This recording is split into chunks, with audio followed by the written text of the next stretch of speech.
I was sitting in a small cafe in Tokyo recently, just chatting with a retired civil servant, a man named Sato. And when the topic of the new 2025 labor caps came up, this is the policy that's really tightening the limits on unskilled foreign workers. I expected him to be worried. Of course. I mean, all the headlines in the West, they're calling it an elegant suicide. Exactly. But Sato, he just smiled. He had this look of profound, quiet satisfaction on his face. He leaned in and told me that for the first time in decades, he felt at peace with the country's direction. Wow. He said, finally, we've stopped trying to be someone else. And he didn't pull out any economic charts or talk about GDP. Instead, he just pointed out the window.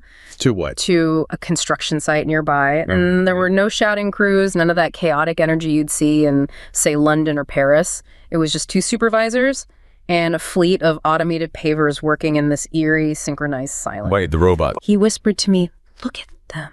They don't demand a change in our laws. They don't bring their own conflicts. They just work. And for him, those machines, they weren't just tools. He called them moral barriers. Moral barriers. That's a powerful phrase. It is. Barriers protecting the quiet, high-trust world he grew up in.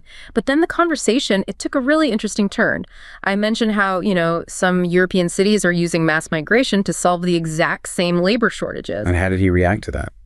His expression just shifted instantly. It wasn't anger. It was more like a kind of detached pity. He started talking about the social capital of a neighborhood, describing how a convenience store that's left unattended at night is a miracle that most of the world has already lost. It's true. And then he dropped a line that it really stayed with me. He said, the West thinks they are buying workers, but they are actually selling their peace.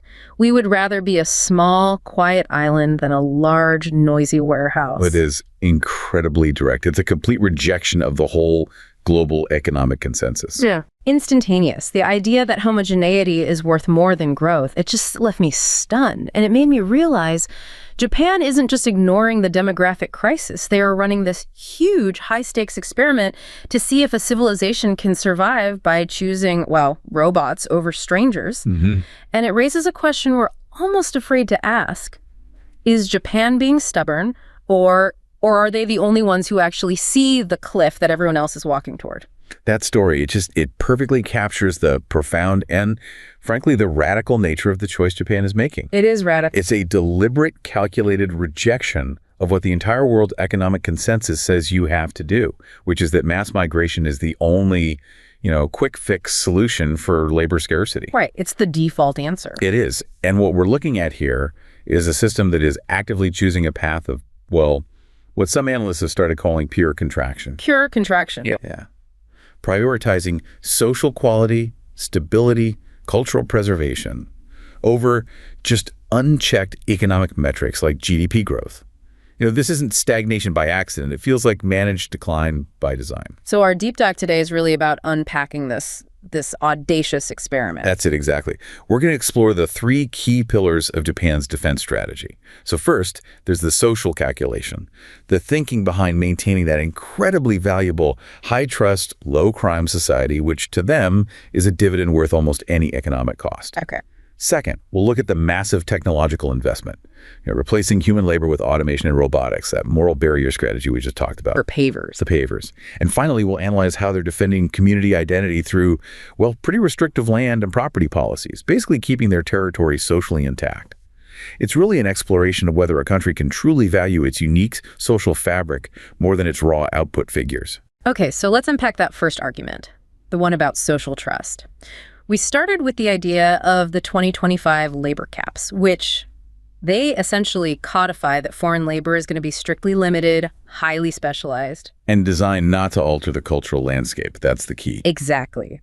But the stability that policy is trying to protect, it's often such an intangible asset, right? You can't really put a number on social peace, but sometimes you see it physically represented. How so?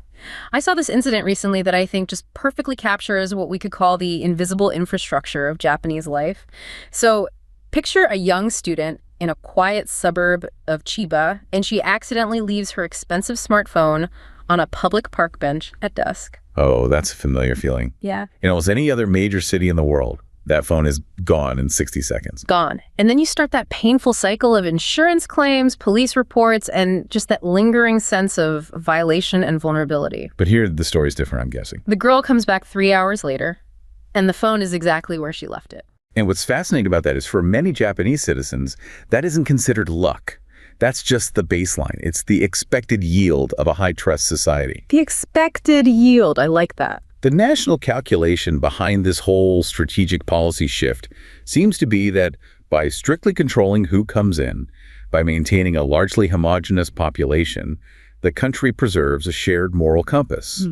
And that compass acts as this really efficient, decentralized security force. So everyone is operating under a similar kind of self-imposed code of conduct, which maintains a profound social order. And that brings us back to that crucial phrase I heard, choosing to pay a homogeneity dividend instead of a security tax. Right. Explain that a bit more. Well, the Western model, it embraces the economic dynamism of multiculturalism for sure, but it often requires these massive escalating investments in visible policing, pervasive surveillance, private security, insurance, prisons. A huge security tax, just to manage all the social fragmentation and friction. A tremendous security tax. And Japan, conversely, it seems to be betting that by rigorously limiting the entry of people who haven't been socialized into their specific moral code, well, they can keep their doors unlocked and avoid that whole escalating cost of managing social breakdown. And to really understand why that dividend is so valuable to them, you have to look at the historical data. The criminological uniqueness of Japan it's just astounding. Criminologists have been perplexed by Japan's post-war trajectory for decades. Right. If you break down the years from, say, 1952 to 1990, crime rates in Japan actually varied inversely compared to most Western countries. And that's the great paradox, isn't it? Because nations like the US and the UK, they saw crime rates just skyrocket during their periods of intense post-war modernization. Urbanization, industrialization, all the things that Western sociological theory said should lead to more crime. Exactly. And Japan was undergoing the exact same structural changes. People were moving to cities, traditional structures were weakening, all the things that were supposed to lead to social dissolution and, increased deviance. It's just a direct challenge to all the classic structural theories. The fact that the very same changes that fueled crime everywhere else resulted in stabilization or even a decline in Japan. It strongly suggests that the cultural dimension is key. The scaffolding of inherited values, as you put it. It seems to be far more significant than most traditional theories allow for.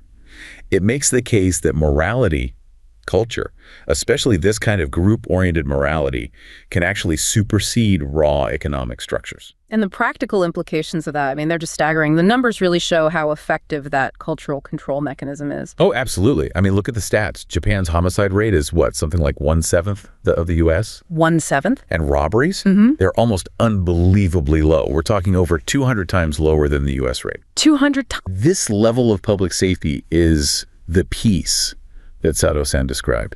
It's that invisible infrastructure. It's what makes low insurance premiums possible, allows people to leave property unattended. It just eliminates that pervasive fear of public order crime that defines life in so many other urban centers. So the country has effectively been operating at a drastically reduced security tax for generations. Precisely. Because social cohesion manages deviance internally, preemptively. Which makes the choice to prioritize homogeneity, at least understandable on a purely utilitarian, security-driven basis. They're defending a system that avoids massive spending on policing infrastructure. Right. But it can't just be a feeling, a shared vibe. There must be specifics, visible cultural mechanisms that actively enforce this social order. What are those ingrained behaviors we can point to? They're these deeply ingrained behaviors that observers often summarize as other-directedness. These are cultural values that prioritize the needs of the group and especially the avoidance of inconvenience to others over any kind of radical individual assertion. So give me an example. Well, think about everyday public life. You have the extensive apology culture, where people habitually apologize for even the mildest inconvenience, or sometimes just for being in someone's way. Sure. Or look at the behavior of wearing surgical masks, a practice that was common long before any global pandemics. It's done primarily to prevent others from getting your infection, not to protect yourself. It's about not being a burden. Exactly. Even in situations of, say, poverty or social distress, you see this profound order. Tourists are always noting the organized neatness of the belongings of people experiencing homelessness. Everything is wrapped up neatly, tucked away when morning breaks, just to avoid any imposition or untidiness on the public space. So it's the internalization of this idea that you are constantly living and acting under an ever-watchful public eye. That's it. And that necessitates this profound self-policing. It's everywhere. Behavior is dictated by an acute awareness of the expectations of others. Even the language itself reflects this, through Kigo, the polite language. It's loaded with expressions about correct behavior and role performance. It's designed to emphasize deference and hierarchy. In everyday communication, yes. This whole system encourages individuals to internalize the forces that restrain them from committing a crime. They become cautious, patient, punctual, highly controlled. And this lines up perfectly with certain criminological theories, specifically the idea that strong self-control developed through socialization is the key to preventing deviance. So the community itself is acting as this massive control network, but it's not solely informal, right? We also need to talk about the formal system of control that's so deeply embedded in that community structure. I'm talking about the police. Their presence is much more pervasive than in the West, but not in the way you might think. It's not necessarily antagonistic or aggressive. It's different. It brings us to the unique and critical role of community-level policing, which is anchored by the omnipresence of the Koban. The little police boxes. The small storefront police posts. And they're not remote. They're strategically located within maybe 7 or 8 blocks of virtually every urban residence. This physical integration means the police are penetrating the community routinely, non-emergently. They're not just responding to crises. No, they're an integrated, familiar, predictable part of the neighborhood landscape. And their duties, they seem to extend way beyond standard law enforcement. They're almost part of the local social service apparatus. They function as a highly localized intelligence gathering system, but it's done in a cooperative way, not an antagonistic one. Twice a year, the police conduct a residential survey. It's called Junkai Renraku. Okay. They gather general data on residents, they note demographic shifts, and they subtly collect intelligence on potential local criminal activities. Now, this concept of voluntary but expected police visit to your home twice a year, it sounds intensely invasive to a Western ear that's focused on individual privacy. To put it mildly, yes. But the primary cultural effect is that it promotes close police-community relationships, it provides crucial social data, and most importantly, it keeps the police highly visible and accessible to the local community. It just dissolves that us versus them dynamic that's so common elsewhere. So the control feels decentralized. It's layered. It relies heavily on that informal social capital, but it's supported by the formal system. That layering is the crucial distinction. The informal mechanisms, the immediate family, the workplace, the powerful neighborhood association, the jichikai, they're essential for controlling deviance before it even manifests. Right. The group structure, often characterized by what's called the Emoto system, which is like a pseudo-kinship network, it ensures this perpetual mutual dependency. The individual, no matter where they move, remains linked to these supportive, caring, and also controlling personal relations. In a collectivistic society like this, your group membership defines your identity. It provides your existential security.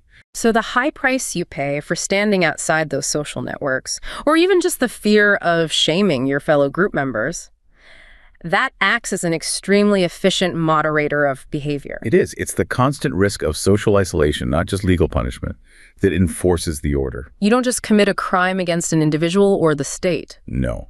You risk bringing shame and potential professional or social isolation upon your entire social network, your family, your company.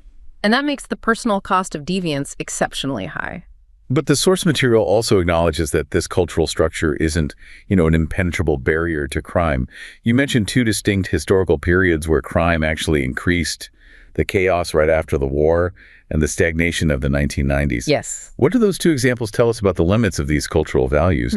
If the culture is so strong, why did the crime rates still react to that kind of structural pressure? They tell us that the culture is powerful. It acts as a very high threshold for deviance, but it's not omnipotent. It's not infinitely resilient. During that 1945 to 1952 chaos, almost all types of registered crime just surged massively.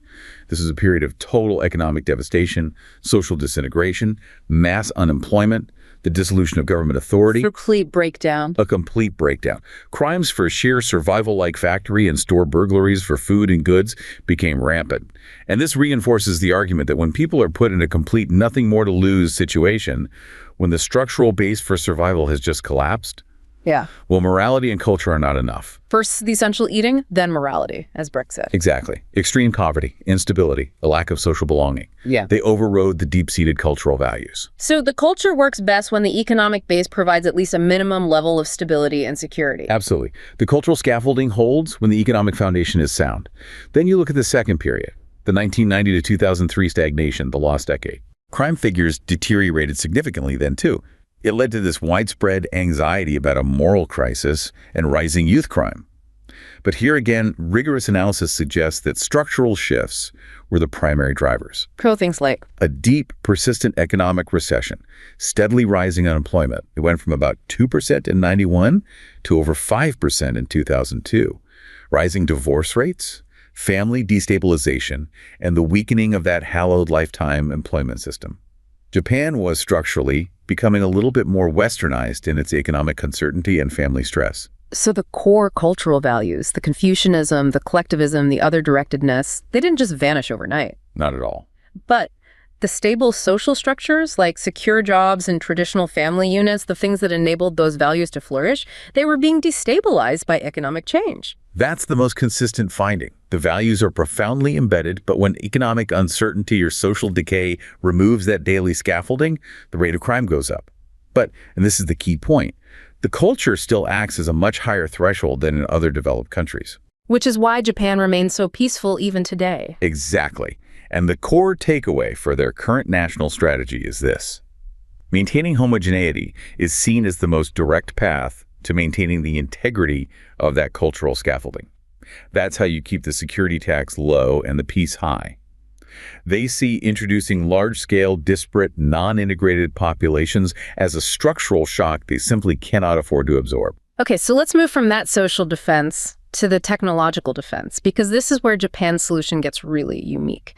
If the answer to a catastrophic labor shortage is not buy workers through migration, then the only viable alternative has to be radical technological substitution. which is automation, and it's being implemented not just as, an economic efficiency measure. No, it's a strategic, cultural, and moral policy. So we mentioned walking into a boutique hotel in Kyoto in the future. Imagine you're greeted not by a tired human clerk, but by a sleek, silent, robotic interface that executes a perfect omotenashi bow, the one that requires that precise, calculated movement.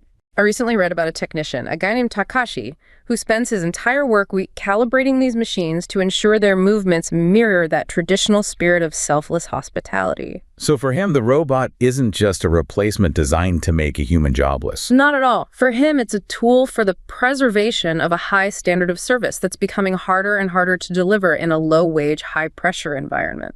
The logic is fascinating. Rather than importing a massive foreign workforce that might struggle to internalize the subtle nuances of Japanese etiquette. And social graces and precision. They're doubling down on silicon and steel. And that concept, robots functioning as moral barriers, that's the cornerstone of their new robot strategy. Yeah. Automation is framed as a clean, non-invasive solution. Crucially, robots don't form closed ethnic communities. Right. They don't introduce conflicting worldviews, and they do not violate the fundamental social contract of imowaku, the imperative of not bothering others. A robot is the ultimate non-intrusive, non-complaining employee. And the service they provide is predictable. It's highly calibrated. But I do find it challenging to accept the claim that a machine can possess civilized dignity. Well, that term, civilized dignity, it reflects the perspective of the national strategy, not necessarily an objective truth. Okay. From their viewpoint, a robot performing a precise, reliable, perfectly standardized service, embodying that omotenashi ideal without complaint. Yeah. It's seen as having greater dignity than the alternative. Which is? Low wage, potentially discontented human service workers who might struggle with the language or the cultural expectations. It's a way of ensuring that the quality of the social interaction stays high, even if one half of that interaction is a machine. It's a pragmatic choice, but it is deeply, deeply cloaked in cultural preservation. Let's talk about the urgency driving this massive technological pivot, because it feels existential, not just economic. It absolutely is. I mean, Japan has been a robotics superpower since the 1980s, mostly in manufacturing, but the demographic pressures have completely changed the game. You have to look at the numbers. By 2013, the senior citizen population, so age 65 and up, had already hit a staggering 25.1% of the total population. A quarter of the country. A quarter. At the same time, the working age population has dropped below 80 million, and it is continuing to shrink rapidly. This aging tsunami means the costs to sustain the social system are just immense. Social Security is already eating up around 30% of the national income. So automation isn't just an efficiency boost anymore. No, it's the primary mechanism required just to sustain the existing Social Security and public services framework. And the technology itself is transforming to meet this challenge. It's not about those repetitive, isolated factory arms we remember from the 80s. The strategy recognizes a fundamental evolution in robotics. Robots are rapidly moving from simple routine tasks to becoming autonomous devices. They're equipped with self-learning abilities, action initiatives, complex AI integration. So we're talking image recognition, deep learning. Vastly higher information processing capacity. And the second, critical transformation is viewing robots as information terminal devices. What does that mean? They're no longer just tools under human control. They're systems that pile up and utilize data on their own. They're essentially extending the data collection platform that we associate with our phones and computers out into the physical world. And that shift underpins their entire national infrastructure plan. Which sets the stage for the targeted implementation across these critical social sectors. The government laid out very specific KPIs, key performance indicators for 2020 that were focused on societal survival, not just industrial output. That's right. So let's start with the service sector, because that's where the labor shortage hits the consumer experience most directly. The target for the service sector was immense. A 20-fold increase in the non-manufacturing robot market, aiming for about 1.2 trillion yen. Okay.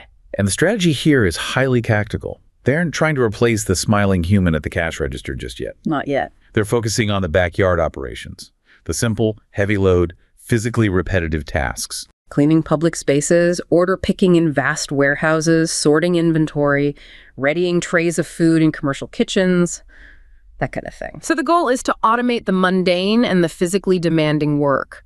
You free up the increasingly scarce human resource. Precisely. The aim is to let human workers concentrate exclusively on the high-value, front-of-house, complex customer interaction, the true omotenashi that still requires human intuition. They were aiming for a 30% penetration rate of robots in things like picking and screening, where usage was basically zero before. It's about leveraging human emotional intelligence by offloading all the physical toil to the machines. That's the idea. Okay, but the most emotionally charged and I think desperately needed area for automation has to be nursing and medical care. The demand for care is just exploding with the aging population, and the physical toll on human caregivers is intense. This is where the human need meets the machine most intimately. The working environment for care staff is brutal. Statistics show 70% of nursing care workers suffer from chronic backache. 70%. Which often leads to early burnout, and they leave the field. So the goals here are both clinical and humane.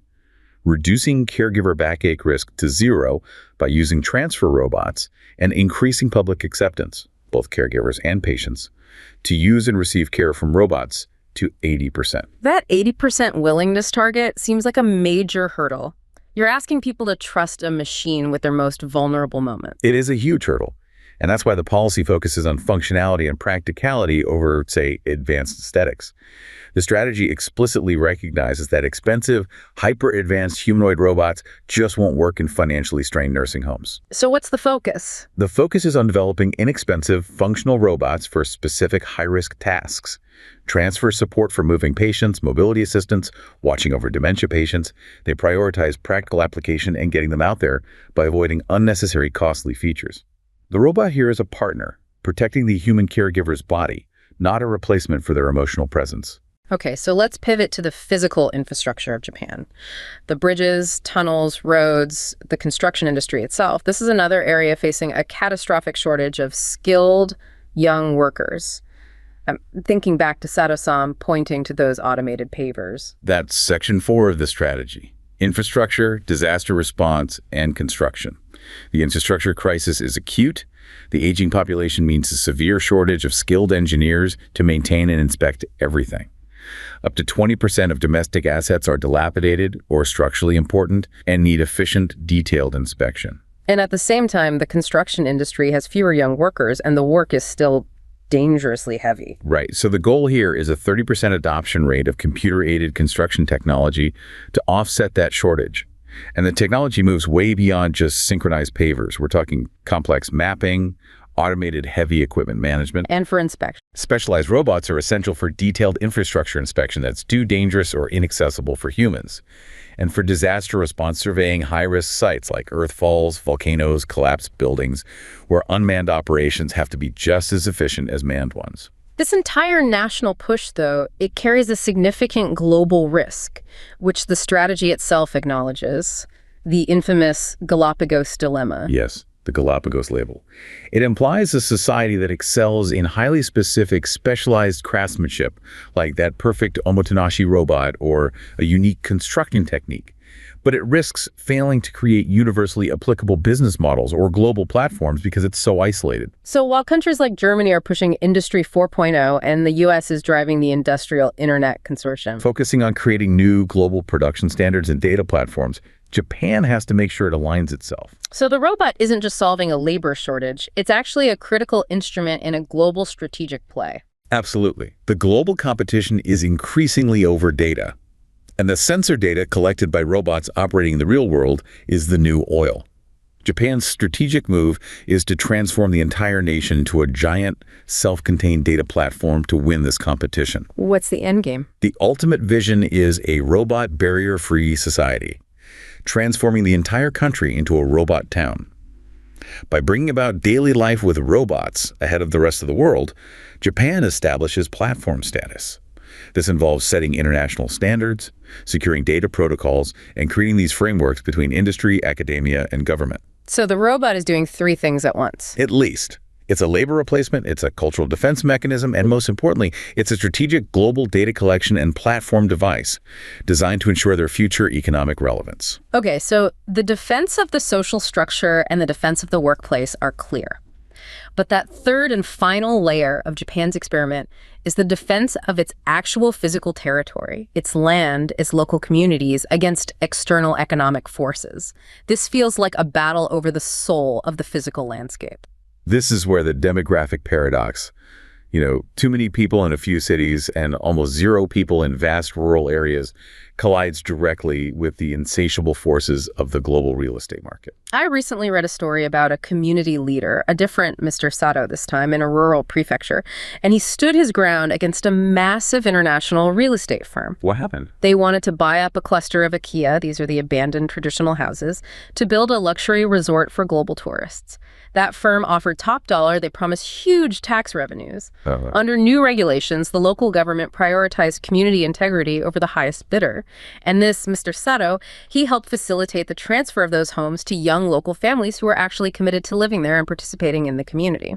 That anecdote, it just perfectly illustrates the deliberate wall that's being built against the territorialization of Japanese land by foreign capital. It's a policy move that prioritizes the continuity of local culture. Things like making sure there are enough residents to participate in the local Matsuri festivals and neighborhood associations. Over maximizing immediate financial return, it is the conscious choice of what you call elegant decline, a managed contraction over what you could call hollow growth.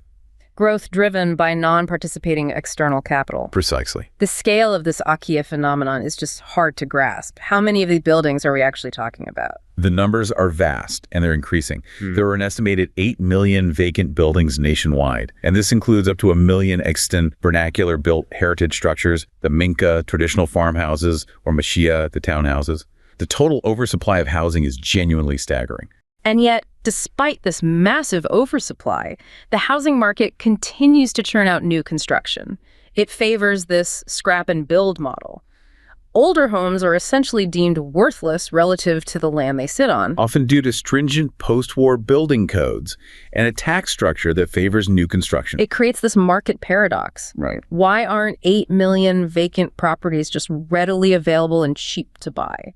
This is where we get to the crucial concept of choice compression. If it were purely about economics, these 8 million houses would be available for, literal pennies. But the bottleneck in supply, it isn't purely market-driven. It's legal, it's structural, and it's cultural. Okay. So while cheap, structurally unsound, or legally complex homes, which you might call B properties, are abundant, the found, legally purchasable properties, the A properties, their supply is compressed. And buying one is difficult. It requires navigating complex inheritance laws, sometimes involving dozens of scattered owners, who all have to agree on a sale price. It means dealing with local community resistance, overcoming the cultural aversion to owning a used home. The process is lengthy, it requires a lot of initiative, and the whole system structurally favors new builds in urban centers. Which is perpetuated by entrenched business and political interests. You've got it. So the government's recent regulatory efforts are fundamentally about controlling who gets access to this compressed supply of purchased land, even if it's considered vacant or worthless by global standards. Precisely. That 2026 property regulation that requires foreign buyers to report their transactions. It's being interpreted as a vital defense mechanism. It's not about stopping all foreign investment. It's about preventing the wholesale speculative acquisition of rural IKEA by investment funds. And more pointedly, it guards against the formation of foreign-dominated affluent enclaves in cities. Or the transformation of rural areas into tourist-only, non-participatory ghost towns. Which connects right back to that core value system, prioritizing community integrity over maximizing financial return. They want residents who will actually maintain the local culture. Exactly. The local community requires the continuity of cultural obligations. You need enough participants for the Matsuri festivals. You need people to manage the neighborhood association, the Jishikai, to perform shared civic duties. When foreign capital drives prices up or buys land for intermittent use, it just hollows out the functional community. So Japan is choosing to accept a smaller economic footprint today, to ensure the continuity of its essential social structures tomorrow. And this structural defense, it inevitably creates friction with newcomers, whether they're younger Japanese looking for a rural lifestyle or foreigners. They're often grouped together as I-turners, people moving to the countryside. And many of these buyers are driven by a really compelling motivation: cultural altruism. Cultural altruism. It's the motivation to intervene and save a perceived cultural asset, like a traditional minka, that they feel is at risk of decline or demolition. They see the structures themselves as having this profound inherent value. This group is often older, entrepreneurial, really passionate about Japanese-built heritage. But this idealistic motivation, it frequently runs headlong into the harsh reality of local community expectations. Right. The newcomer sees themselves as a savior, revitalizing a cultural asset. But the local community sees a potential disruptor who might not understand the unwritten rules. Local residents are often deeply pessimistic about newcomers, whether they are urban Japanese or foreign. They worry that the new arrivals, especially those who weren't socialized in the Japanese system, won't adapt to the existing obligations. And that could lead to a breakdown of the community's structures of responsibility. Local community life is a full-time job. It requires physical participation. What are some of these structural responsibilities that cause so much tension? They're the mundane necessities that keep the community functioning. Organizing and participating in the local annual festival, managing the local trash collection schedule and area cleanliness, coordinating emergency communication. And in the northern regions, performing mandatory snow clearing, the yukikaki. If a newcomer doesn't participate consistently, it creates friction, because that burden shifts unfairly to the existing, aging residents. It undermines the collective social capital that's been built up over decades. And this concern over community fit, it's actually formalized in the property buying process itself, especially through the IKEA bank system. Yes, the IKEA bank system, which lists these vacant properties, it often allows sellers to profile prospective buyers. And they use criteria that have absolutely nothing to do with cash payment. Like what? A seller might include criteria like the applicant must speak Japanese, or possess official residency status, or be willing to farm and participate in agriculture. Community fit is openly prioritized over the highest cash offer. The goal is to ensure you get a reliable, present neighbor who will contribute to the full-time obligations of the group. Not a short-term, high-wealth investor. Exactly. And this directly links back to the problem of ghost towns, particularly in popular areas like ski resorts, where international buyers can create these negative extractive impacts. That's the ultimate concern for local communities. It is. If an international buyer purchases a rural property, say an old farmhouse, and only uses it for 2 weeks a year during ski season, they contribute zero to the essential full-time responsibilities of the community. The property might be saved from demolition, But the social community itself is hollowed out. It just becomes a museum piece without any living residents. Which is why local leaders fight so aggressively for elegant decline managed by locals, rather than hollow growth driven by external capital that just strips the social contract. That's the heart of the issue. So what we've really analyzed today is this comprehensive layered national strategy, and it seems to be based on three synchronized pillars of defense. Maintaining that social cohesion dividend through strict control over the entry of new social variables. Right. Then deploying automation as a cultural and moral barrier to fill labor gaps without all the friction. And finally, defending the physical and social integrity of the land and the community against disruptive global speculation. It is a remarkable societal experiment. Japan's ability to maintain these rigid boundaries and this internal balance attributes that were so often criticized by Western global economists as isolationist weakness or the Galapagos syndrome. That's all undergoing a profound reassessment. It is.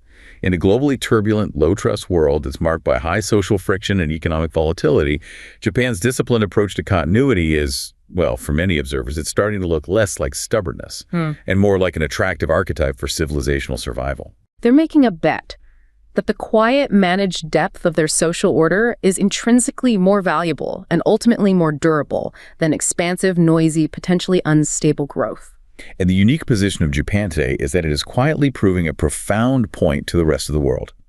That the true value of a civilization might be measured less by its expansive breadth, how big its GDP is, or how wide its borders are, and much more by the disciplined depth of its enduring social order. Even if that means consciously choosing a smaller, quieter future.